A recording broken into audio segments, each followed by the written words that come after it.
أحد أهم الاستراتيجيات بتاعة التسويق في البيزنس بتاعنا هي الإعلانات، لأن هي بتدي لنا نتائج كويسة جدا بسرعة جدا، وبنقدر من خلالها نحسن ونعرف المشاكل بتاعة الفانل بتاعة البيزنس بتاعنا فين، ونبدأ من خلالها نعمل عمليات تحسين عشان نزود المبيعات. عشان كده لما نبدأ إن إحنا ندور إن إحنا نعمل إعلانات، لازم نبقى عارفين إيه هي المنصة اللي أنا هعمل عليها إعلان. فبالتالي لو جينا بصينا على أكبر منصتين عندهم قاعدة جماهيرية كبيرة، هنبص نلاقي ميتا وجوجل. طب أنا عايز أعرف الفرق ما بينهم، هل أنا أعمل على جوجل ولا هل أعمل على ميتا؟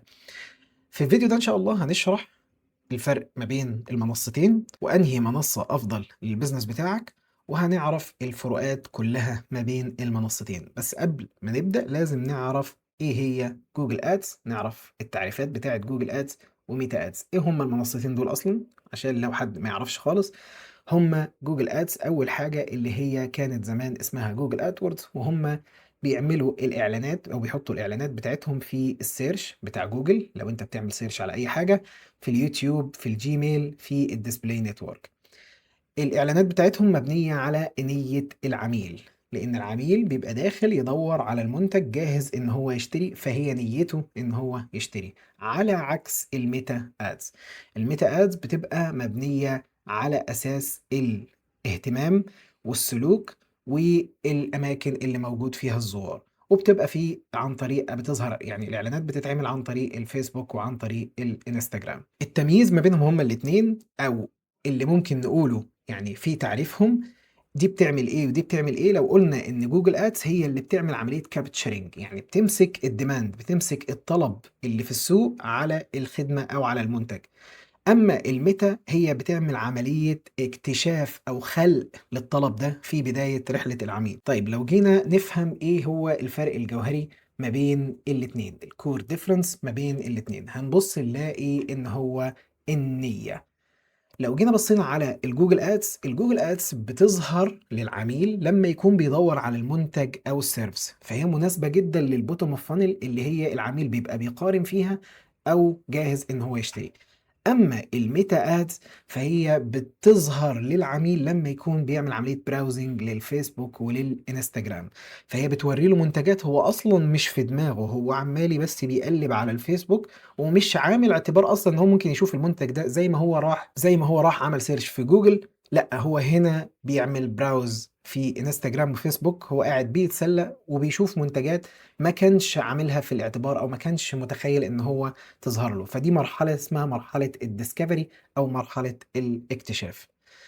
طيب ازاي كل بلاتفورم منهم بيشتغل؟ لو جينا بصينا على جوجل ادز، بتعمل عملية ماتشنج للادز مع الكيوردز اللي انت بتستهدفها عن طريق الاعلان بتاعك، بتظهر من خلال السيرش ادز. وبرضو ده الكلام ده لما اليوزر يكون بيكتب مثلا كويري او بيبحث عن حاجة معينة، تظهر الخدمة بتاعتك او المنتج بتاعتك. الكامبينز برضو بتاعة الجوجل ادز بتشتغل عن طريق يوتيوب وبتشتغل عن طريق الديسبلاي نتورك. فهنا جوجل ادز بتشتغل على موضوع النية، ان انت بتظهر لما تكتب في السيرش او في الجوجل سيرش، تكتب اللي انت بتدور عليه فيظهر لك اعلانات جوجل بتظهر في السيرش، وانت بتتفرج في اليوتيوب يظهر لك اعلانات اليوتيوب. في حاجة اسمها جديدة لسه عاملاها جوجل اسمها بيرفورمانس ماكس، ودي بتظهر لك الاعلان بتاعتك او الكامبين بتاعتك، بتظهر الاعلانات بتاعتها كلها في الجوجل انفنتوري، سواء بقى كان جيميل، يوتيوب، سيرش او ديسبلاي نتورك. دي مهمة جدا، اللي هي البرفورمانس ماكس بتبقى حلوة في الابر فانل اللي هي مرحلة الوعي والإدراك، مش مرحلة التحويل زي في السيرش. لو جينا بصينا على الميتا ادز، الميتا ادز بتشتغل على اساس انك انت بتخش في الكامبين بتاعتك، بتعرف الاوبجيكتيف بتاع الكامبين بتاعك، بتعرف الاودينس، بتعمل الكرييتيف، بتعمل البليسمنت، كل ده بتعمله من خلال الادز مانجر. لو جينا يعني بالمختصر المفيد نقول ان جوجل بتشتغل احسن لما تكون الناس بتدور على الحاجة معينة، هي بتدور على حاجة. اما ميتا بتشتغل لما تكون الناس بتعمل براوزنج. الجوجل بتشتغل لما الناس تكون عارفاك، لكن ميتا انت اللي بتشغلها عشان الناس تعرفك. لو جينا بصينا على الار او اي او ريتيرن اون انفستمنت، اللي هو انا بدفع جنيه بيرجع لي قد ايه، الجوجل في جوجل ادز ار او اي الجوجل ادز هنلاقي ان هي بتشتغل على الهاي انتنت سيرش، فطبيعي جدا يبقى الار او اي عالي. ليه؟ لان انت لو انت عندك سيرفيس عليها ديماند كويس جدا، فاليوزر بيخش يدور عليها وانت الاعلان بتاعك ظهر، فطبيعي جدا ان انت خلاص هو هاي انتنت، بيشتغل على ان هو نية العميل ان هو داخل اوريدي هو يشتري، فدي ليد جاهزة جاية على البيزنس بتاعك. اما بالنسبة للميتا ادز فهي ممكن تديك كوست بير كليك او سي بي سي اقل من بتاعه جوجل، بس في نفس الوقت مش هتبقى الار او اي بتاعها افضل. فكل واحده فيهم ليها ميزاتها وليها عيوبها. زي ما قلنا الميتا بتعمل عمليه الاويرنس، بتعرف الناس انت مين، بغض النظر عن جوجل اللي هي اصلا الناس بتدور على الخدمه دي او بتدور على البرودكت ده وداخله تشتريه. في النهايه لازم نبقى فاهمين ان مفيش حاجه اسمها قاعده عامه تقول ان في حاجه اسمها افضل ار او اي. كل حاجة بتعتمد على الماركتنج استراتيجي او الفانل بتاعتك او البرودكت بتاعك. لو جينا بصينا على الاد فورمات، الاد فورمات في جوجل ادز بينقسم طبعا زي ما قلنا في السيرش، عندنا هنا السيرش وعندنا الديسبلاي وعندنا الشوبينج واليوتيوب. دي مجموعة الإعلانات اللي موجودة في جوجل ادز. أما بالنسبة للميتا فبنحن نعتمد على الفيجواليزيشن، طبعا الايمجز والفيديوز والكاروسيل والستوريز، كل الحاجات دي بتظهر في خلال الفيسبوك وانستجرام، بتبقى صور او بتبقى فيديوهات. دي الاد فورمات. زي ما قلنا في جوجل بتبقى السيرش اللي بتظهر فيه لما انت تعمل سيرش، اما الديسبلاي اللي بتظهر فيه الويب سايتس، والشوبينج ادز اللي هي بتظهر لما تدور على منتج، واليوتيوب اللي بتظهر لك وانت بتتفرج على الفيديوهات. لو جينا بصينا على الكامبين ستراكشر لسه قايلينه حالا في السلايد اللي فات، والتارجتنج. الكامبين ستراكشر في الجوجل ادز عندهم كذا نوع كامبين زي ما قلنا، السيرش وعندهم الديسبلاي، بيرفورمانس ماكس عشان تظهر في كل الانفنتوريز دي، والشوبينج كامبين، وعندهم اليوتيوب ادز.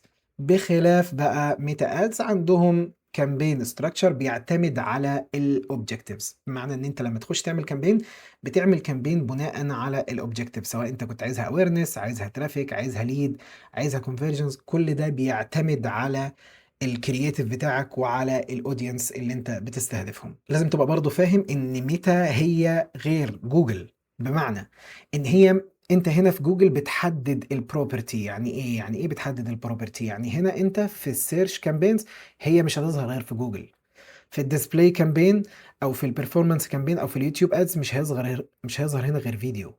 فانت هنا انت بتحدد البليسمنت بتاعك وبتحدد البادجت وبتحدد البيدنج. اما في ميتا الموضوع مختلف شويه، ان انت معظم الكامبينز اللي بنعملها دلوقتي بتعتمد على الادفانتج اللي هو الاي اي او الخوارزميات بتاعت الذكاء الاصطناعي بتاعت ميتا. فبالتالي هي اللي بتتحكم في البليسمنت، هي اللي بتتحكم في البادجت وبتتحكم في البيدنج، وبتظهرها عن طريق الفيسبوك والانستجرام والماسنجر والواتساب اللي هي البروبرتيز بتاعت ميتا. فانت هنا بتقدر تتحكم في البليسمنت، اما هنا هي ميتا هي اللي بتتحكم في البليسمنت. طيب كل واحد منهم دلوقتي بيشتغل ازاي؟ يعني لو جينا بصينا على كل بلاتفورم انهي المكان المناسب بتاعه، لو جينا قلنا على ميتا ان هي بتاعه الاويرنس، هي اللي بتعرف الناس. الديماند كابتشر اللي هو زي ما قلنا ان احنا العميل خلاص عرف فراح يدور على طول، فهنا الديماند الطلب على الحاجة، فبالتالي الكابتشر ده بتاع مين؟ بتاع جوجل، لان اليوزر بيعمل عملية السيرش فبيبدأ يدور ان هو ياخد قرار ويشتري. الكوست زي ما قلنا السي بي سي هيبقى عالي جدا في الجوجل، بس هيديك ار او اي كويس جدا. اما بالنسبه للميتا هتبقى كوست بير كليك قليله، بس الار او اي قليله.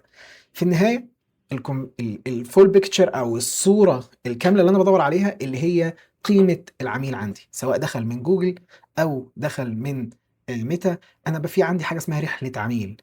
رحلة العميل دي ان انا بحرك العميل معايا، سواء جبته بقى من جوجل سواء جبته من ميتا، العميل بيتحرك معايا. وفي هنا حاجة اسمها لايف تايم فاليو او كاستمر لايف تايم فاليو. فبالتالي انا مش مهم عندي الحملة الإعلانية جاية لي منين، طبعا مع تظبيط الكرييتيف وتظبيط البليسمنت تظبيط البيدنج والكلام ده كله، بس مهم جدا ان انا اهتم بالفانل.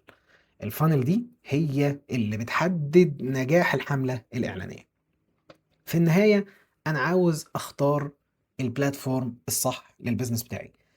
بختار البلاتفورم سواء جوجل أو ميتا، بختاره بناء على شوية حاجات كده اللي هي بتبقى الbusiness goals، أهدافي، المنتج بتاعي أو الخدمة، الfunnel زي ما قُلت لك، الbudget بتاعتي، كل ده أنا باختار على أساسه أنا هاختار المنصة دي أو هاختار المنصة دي. بس خلّينا نكون واقعيين، لو أنت بتدوّر على إن الناس تعرفك، فمهم جدًا إن أنت تشتغل من النقطة الأولى اللي هي متى، وتبدأ تشتغل على موضوع الawareness أو الeducation. لو أنت معروف ومحتاج إنك أنت تcapture أو تمسك الناس دي بعد ما خلاص عرفوك، بتبدأ إنك أنت تشتغل على استراتيجي اسمها remarketing عن طريق إنك أنت ييجي لك immediate leads عن طريق الجوجل ads. زي ما قُلنا الROI بتاعهم هيبقى عالي جدًا، بس الcost per click هتبقى برضه عالية عن ميتا، لإن هي في ميتا بتعتمد على عملية التوعية والتعليم. في النهاية ما فيش ميتا أو جوجل. إزاي؟ يعني في النهاية ما فيش حاجة اسمها ميتا أفضل أو جوجل أفضل، في حاجة اسمها الbest approach أو المسار الأفضل. زي ما قُلت لك في الأول، أول حاجة إن أنا هاشتغل على عملية الawareness. طب هاشتغل الawareness دي إزاي؟ هاشتغل من خلال ميتا. ليه؟ لإن أنا مش معروف مثلًا، أو أنا مقدّم خدمة مش معروف، أو أنا باقدّم استشارات مش معروف، فبالتالي ما حدّش هيروح جوجل ويعمل عملية search، إلا لو أنا عملت عملية interruption marketing ورُحت عملت إعلان على يوتيوب، بس هيبقى أغلى من ميتا. فبالتالي أنا ممكن أعمل حاجة أحسن، إن أنا أعمل إعلاناتي في ميتا، بحيث إنها تبقى رخيصة، الcost per click تبقى رخيصة، الإعلان نفسه يجيب لي أعداد كويسة، سواء كانوا هيتعلموا أو لسه في عملية الوعي والإدراك، مش لازم يكونوا جاهزين للشراء، أنا ممكن أعمل لهم عملية nurturing جوه في الecosystem عندي في الfunnel بتاعتي. فبالتالي لو جينا بصينا على البيست ابروتش، احنا ممكن نشغل الاتنين مع بعض، بحيث ان احنا نشغل على ميتا اعلان يوعي الناس ويعرفهم بينا، وبعد كده اعمل كابتشر للديماند او للناس دي عن طريق الريماركتينج، بيبقى ارخص في جوجل ادز. ده بالنسبة للفرق ما بين جوجل وميتا. مفيش حد منهم احسن من التاني، كل واحد ليه مهمته بيقوم بيها على اكمل وجه، تقدر تستفيد منها على الوجه الاكمل. أتمنى تكون دلوقتي فهمت أنهي البلاتفورم اللي هتقدر تشتغل عليه للبيزنس بتاعك، والأفضل ليك وللبادجت بتاعك وللبيزنس جولز. أتمنى تكونوا استفدتوا إن شاء الله. أشوفكم في فيديو جديد، ما تنسوش تشتركوا في القناة وتضغطوا لنا لايك على الفيديو. أشوفكم في فيديو جديد، السلام عليكم ورحمة الله.